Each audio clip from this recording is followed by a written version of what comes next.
Hi guys. Before we proceed to this video, we've got something very important to share with you.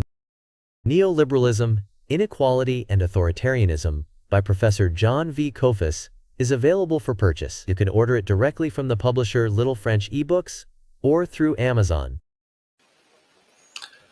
Hello. On Monday, the 13th of October 2025, the United States will celebrate what used to be called Columbus Day. It's also called Indigenous Day.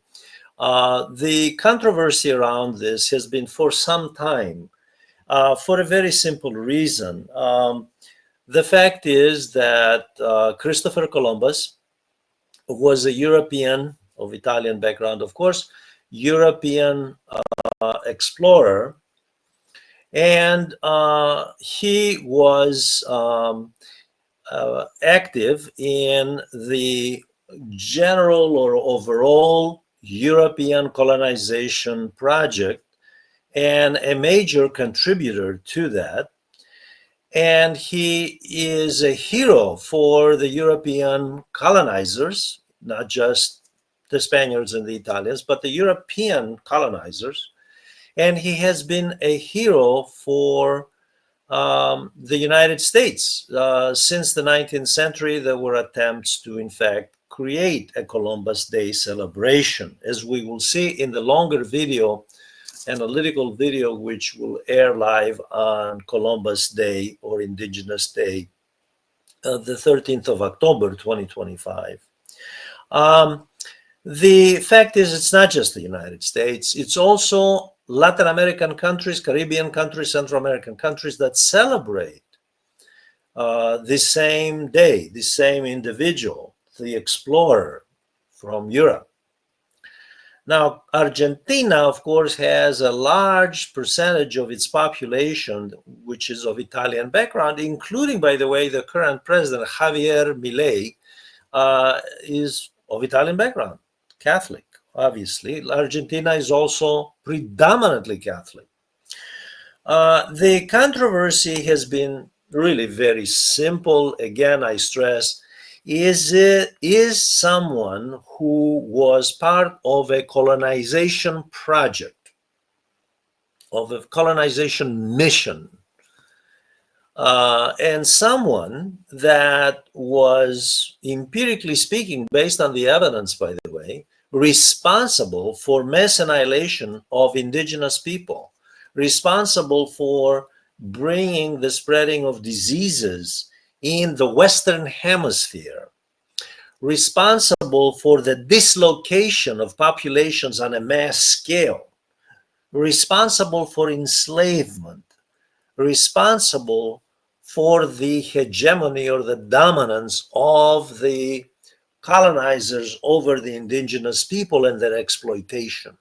Is someone like that to be celebrated today in the 21st century, in a world, especially in the United States, in a world that is so multicultural, so diverse? Is someone like that to be celebrated as a hero? Or is someone like that to be forgotten because it's not just the native populations, but rather all those who agree and they have an anthropocentric, human-centered perspective rather than a Euro-Atlantic centered perspective on worldview, if you will, on how history unfolded and what actually happened to the native population, to their lands, to their culture, which was effaced. It was replaced by the dominant European cultures from Canada all the way down to Argentina. So the question is this something to be celebrated?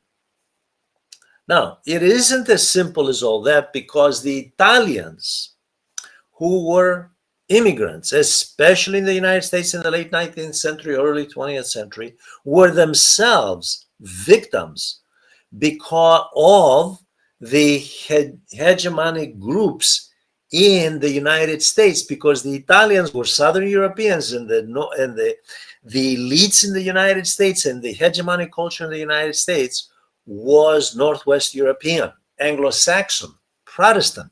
These were Catholics. Southern Europeans, they were discriminated against. There were incidents of Italians not just harassed, but actually killed. In fact, there was no Catholic president until John F. Kennedy. The fact is that there was discrimination against both Catholics as well as Italians. So for them, it is an issue of identity. So their perspective is, Columbus is someone that is a hero for the Italian immigrant, you see. So their perspective is different than that of those who take into account, and by the way, this is not to imply that all Italians, some 4 million of them, by the way, estimated the population of Italian immigrants in the United States, roughly 4 million, maybe they're a bit more than that. It is not to argue that this is a homogeneous group that they all think. On the contrary, they're no different than all other ethnic groups. They're very heterogeneous. They have views on across this ideological and political spectrum. However, for many Italians, especially in New York City, by the way, where historically New York has been at the center of the parade, the celebration of Columbus Day, this is an important issue. It's a matter of identity, a matter of ethnic pride, as immigrants, by the way, in a country where the new country where they live, they have even greater nationalist pride than when they were back in their own land. This is very typical, of course, of all immigrants. Now, the Biden administration sort of muddled things, in my view, in 2021 by declaring both a Columbus Day and an Indigenous Peoples Day. Sort of both have try to placate, try to appease both sides. Well, if you celebrate both can be true, because these are opposites. The Indigenous Peoples Day celebration is really a celebration of what? Columbus, and what followed after Columbus is not just this one person, by the way. Obviously, the whole colonial project and what it entailed with the exploitation and suppression of the indigenous populations. That's what the issue is. It's not about this one person. The person is symbolic. It's a symbol of what this means in American history and a society, by the way, from the ancient times. The ancients understood this, from Egypt to Persia to Greece and Rome. They understood this very well as well. Every culture, every society needs its heroes. The question is this a hero type to be celebrated? And to have concurrently Indigenous Peoples Day and Columbus Day, we celebrate them both, although the Columbus Day really is something that is an anathema to the indigenous people. Now, this brings us to the GOP, to the Trump administration currently, and to the Republicans and the conservatives who argue adamantly that this is part of the culture wars issue, and that in fact it has been used exactly that because the Trump, the president of the United States, signed an executive order for pertaining to the Smithsonian Museums in Washington, D.C., by the way, where he ordered that the so-called woke component of a museum must be effaced, must be thrown out. Now, I can tell you, since I have visited the mall in Washington, that's you're really not going to have much left if you get rid of that component that the president wants, because when you walk into those museums, it doesn't matter which museum it is, there's not going to be much left. Maybe in the Museum of Science and Industry, I don't know, which is about science and industry.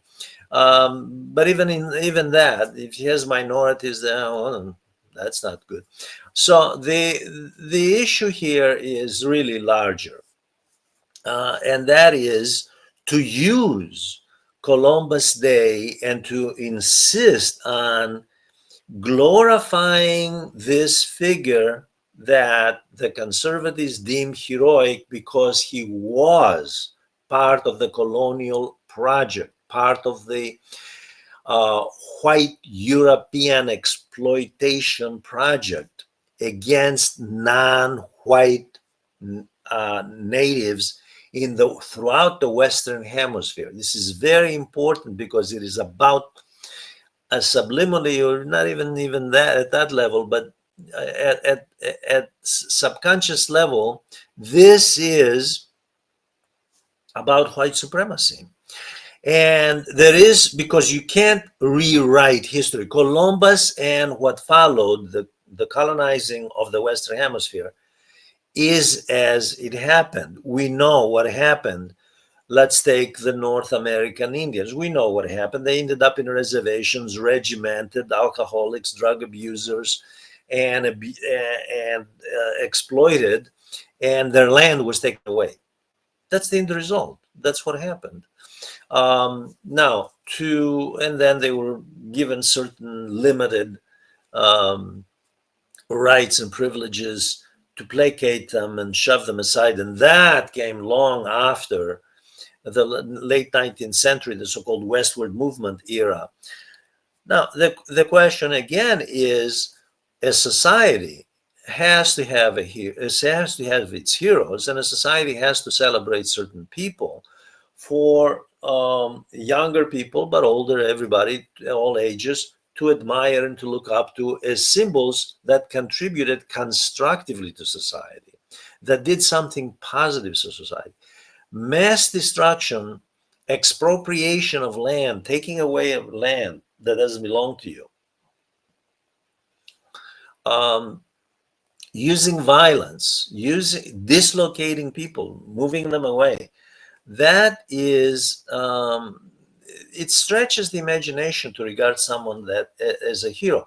However, this is the last point I'm going to make in this introductory video session, and then I invite you to look at the live session tomorrow on Columbus Day, or Indigenous Peoples Day, as Biden called it.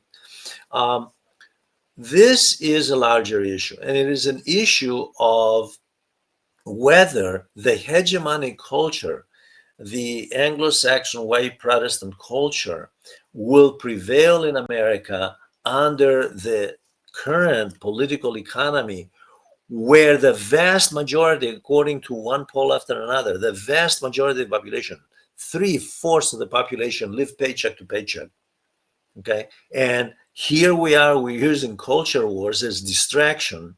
Okay, whether people are going to be distracted by this and accept, oh, this is enough. If you just declare Columbus a true hero, I, as an Italian American, will be satisfied. Never mind that I can't make ends meet because housing is not affordable, because the social safety net for everything from higher education for my children to medical care has been slashed. Never mind that.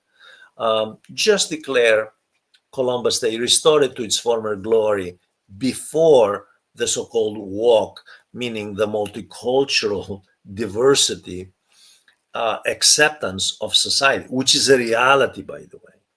Those who have lived in the United States know that's the reality. It's not some kind of an anathema, some kind of a signal to, on the contrary, it is a reality that has contributed constructively, because it is part of what scholars call cultural diffusion. If it were not for that cultural diffusion, America would not have achieved the greatness that it has in the last 200 years. America is a nation of immigrants, all people, inclusiveness, and open society, not a monolithic society that this issue is trying to limit it to. Namely the Republican, the conservatives are trying to limit it to, and have an exclusive domain, use the Columbus Day celebration to celebrate hegemony of the white European over indigenous culture. I ask you to join me on Columbus Day, Indigenous Peoples Day, um, for a deeper analysis of this issue into other aspects of American society, because this is a reflection of American society and the deep divisions, cultural, political, social divisions in this society, as you know, today in October 2025. Thank you very much. Thank you.